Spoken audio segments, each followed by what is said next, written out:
ఓం నమో వెంకటేశాయ. అందరికీ నమస్కారం. Welcome to my channel Tirumala talks. Tirumala యొక్క డైలీ అప్డేట్స్కి స్వాగతం అండి. తిరుమల దర్శనానికి సంబంధించిన లేటెస్ట్ అప్డేట్స్ కోసం మన ఛానల్ యొక్క టెలిగ్రామ్ గ్రూప్లో జాయిన్ అవ్వగలరు. ఆ గ్రూప్ యొక్క లింక్ అనేది ఈ వీడియో కింద డిస్క్రిప్షన్లో మరియు కామెంట్ బాక్స్లో ఇవ్వటం జరిగింది. ముందుగా నిన్నటి రోజున తిరుమలలో స్వామివారిని మొత్తం 56,049 మంది భక్తులు దర్శించుకున్నారండి. దీన్ని బట్టి తిరుమలలో రద్దీ అనేది బాగా పెరిగిందని మనం అర్థం చేసుకోవచ్చు. అందులో స్వామివారికి మొత్తం 26,748 మంది భక్తులు తలనీలాలనైతే సమర్పించారు.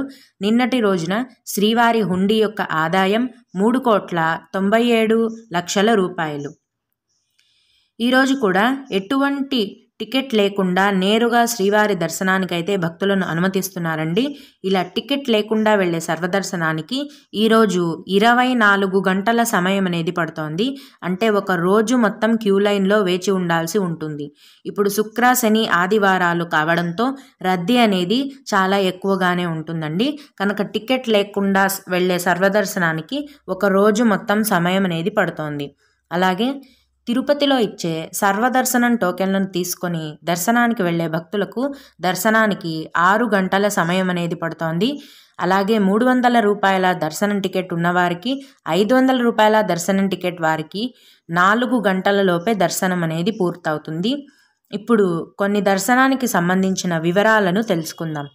10,000 రూపాయల శ్రీవాణి ట్రస్ట్ విఐపి దర్శనం టికెట్లకి క్యూ లైన్లోకి వెళ్ళే రిపోర్టింగ్ టైం అనేది ఏంటి, ఏ టైంకి క్యూ లైన్లోకి వెళ్ళాలి అని అడిగారండి. ఏ దర్శనం టికెట్కైనా సరే అండి, మీరు క్యూ లైన్లోకి వెళ్ళే రిపోర్టింగ్ టైం అనేది మీకు ఇచ్చిన దర్శనం టికెట్లోనే ఉంటుంది. అలాగే డిసెంబర్ 18న తిరుమల వస్తున్నాము, కానీ టికెట్స్ అండ్ రూమ్స్ అనేవి లేవు, మాకు ఏం చేయాలి అని అడిగారండి. తిరుపతిలో ప్రతిరోజు కూడా శ్రీనివాసం మరియు విష్ణు నివాసం కాంప్లెక్స్లో ఉదయం 3 గంటల నుంచి 5 గంటల వరకు ఉచిత సర్వదర్శనం టోకెన్లను కేటాయిస్తున్నారండి. మీరు మీ యొక్క ఆధార్ కార్డ్ ద్వారా ఈ దర్శనం టికెట్లను పొందవచ్చు. అలాగే తిరుమల కొండపైన సిఆర్ఓ ఆఫీస్లో ఉదయం 3 గంటల నుంచి 11 గంటల వరకు రూమ్స్ అనేవి కేటాయిస్తారండి. ఉదయం 11 గంటల తర్వాత దాదాపుగా రూమ్స్ అనేవి ఫుల్ అయిపోతాయి. వీటికి కూడా మీ యొక్క ఆధార్ కార్డ్ అనేది ఖచ్చితంగా ఉండాలి. ఇంకొకరు వైకుంఠ ద్వార దర్శనానికి సంబంధించిన ఉచిత సర్వదర్శనం టోకెన్లను ఎప్పుడు ఎక్కడ ఇస్తారు అని అడిగారండి.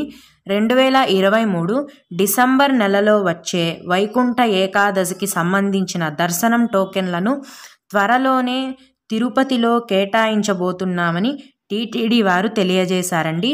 కానీ ఎక్కడ ఏ టైంకి కేటాయిస్తారనేది టీటీడీ వారి నుంచి అప్డేట్ అనేది ఇంకా రాలేదు. ఈ వైకుంఠ ఏకాదశికి సంబంధించిన దర్శనం టికెట్ల గురించి సమాచారం అనేది వచ్చిన వెంటనే నేను ముందుగా మన ఛానల్లో మీకు తెలియజేస్తాను. మీకు ఇంకా ఏవైనా సందేహాలు ఉన్నట్లయితే ఈ వీడియో కింద కామెంట్ సెక్షన్లో తెలియజేయగలరు. ఇవి ఇవాల్టి తిరుమల అప్డేట్స్. ఇలాంటి మరిన్ని వీడియోల కోసం నా ఛానల్ని సబ్స్క్రైబ్ చేసుకోండి. ఓం నమో వెంకటేశాయ.